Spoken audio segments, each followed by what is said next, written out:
Time मैंने proper लिखा आप लोगों को बताने के लिए। 4:30 से 5 का जो टाइम है मॉर्निंग का, सर्काडियन क्लॉक का जो रिसर्च है वो क्या बोलता है, इस टाइम बॉडी का टेम्परेचर है वो लोवेस्ट होता है। ठीक है, अब ऐसे में अगर आप एसी में सोएंगे तो आपको upper respiratory tract infection, sinus जैसी प्रॉब्लम, ठीक है, कोल्ड, कफ, रिनाइटिस, ये होने के चांसेस सबसे ज्यादा है। ये जो चीजें हम बता रहे हैं ना, एक बार 1 महीने के लिए करके देखो सारे। ठीक है, तो जो 4:30 से 5 का टाइम है, इस टाइम में अगर आप घर में एसी लगा रहे हो या आप तेज फैन में सो रहे हो तो बंद कर दो, बंद करके सो के देखो। ठीक है, 6 बजे का टाइम है, जो 6 AM का मॉर्निंग का टाइम है, वो आपका जो कॉर्टिसोल हार्मोन है, जो कि स्ट्रेस इंड्यूसिंग हार्मोन है, वो हाईएस्ट होता है। ऐसे में अगर आप बॉडी को रिलैक्स करने वाला कुछ भी एक्टिविटी करते हैं, जैसे कि मेडिटेशन हो गया, योगा हो गया, वो बॉडी को सबसे ज्यादा फायदा देती है।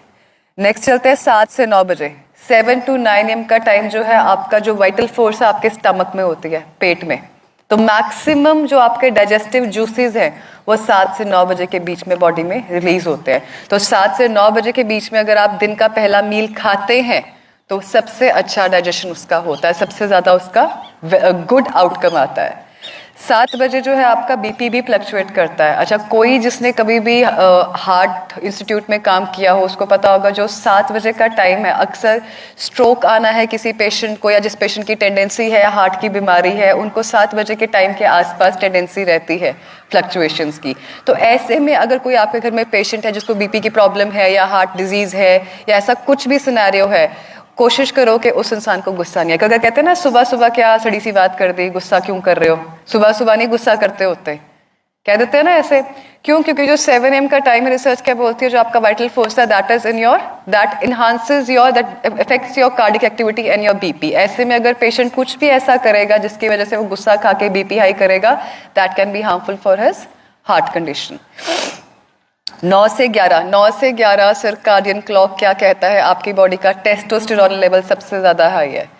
तो अगर आपको कोई भी ऐसा फोर्स वाला वर्क करना है, एक्टिविटी करना है, जैसे जिम वर्कआउट करना है, ठीक है, तो ये वाला जो आपका टाइम है वो बेस्ट है। तो इसी तरह जो आपका दिन का सारा साइकिल है वो सर्काडियन के हिसाब से एक क्लॉक बना हुआ है। हम लोग आपको यहाँ पे बोलते हैं कि सुबह उठ के योगा करो, मेडिटेशन करो, ठीक है, शाम को अर्ली सो, कहते हैं ना early to wake and early to sleep अच्छा होता है। तो ये पैटर्न्स क्यों बने हैं? ये आपकी बॉडी के छोटी छोटी चीजों को सिंक्रोनाइज करने के लिए। देखो, ह्यूमन बॉडी ना एक मशीनरी की तरह काम करती है। हर मशीनरी की सेटअप और डिफॉल्ट सेटिंग अलग अलग है। हम लोग यहाँ पे हर वो चीज कोशिश करते हैं। इंटीग्रेटेड का मतलब ही यही होता है कि हर चीज को कंबाइन करके यूज करना जो पेशेंट के लिए बेनिफिशियल हो।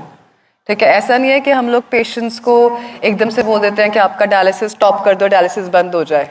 Dialysis is supportive treatment. जिस पेशेंट का ऑलरेडी डायलिसिस चल रहा है, हफ्ते में 3 बार चल रहा है या हफ्ते में 2 बार चल रहा है, उसको बड़ा क्लियर कट ये चीज अंडरस्टैंड करनी होगी कि आपकी विद टाइम फ्रीक्वेंसी कम होगी।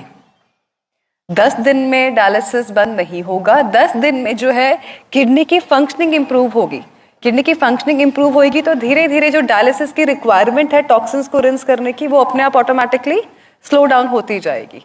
ठीक है जी। और इसका जो मार्कर है, आप लोग अक्सर क्रेटिनिन को लेके, यूरिया को लेके बॉदर करते हैं। ठीक है, जो आपका किडनी की फंक्शनिंग का मार्कर है वो आपका GFR होता है, जो है आपका ग्लोमेरुलर फिल्ट्रेशन रेट, कि आपकी किडनी कितना फिल्टर कर रही है। कैंसर के पेशेंट्स पे आ जाते हैं। कैंसर का पेशेंट है कोई हमारा यहाँ पे? कोई भी नहीं है।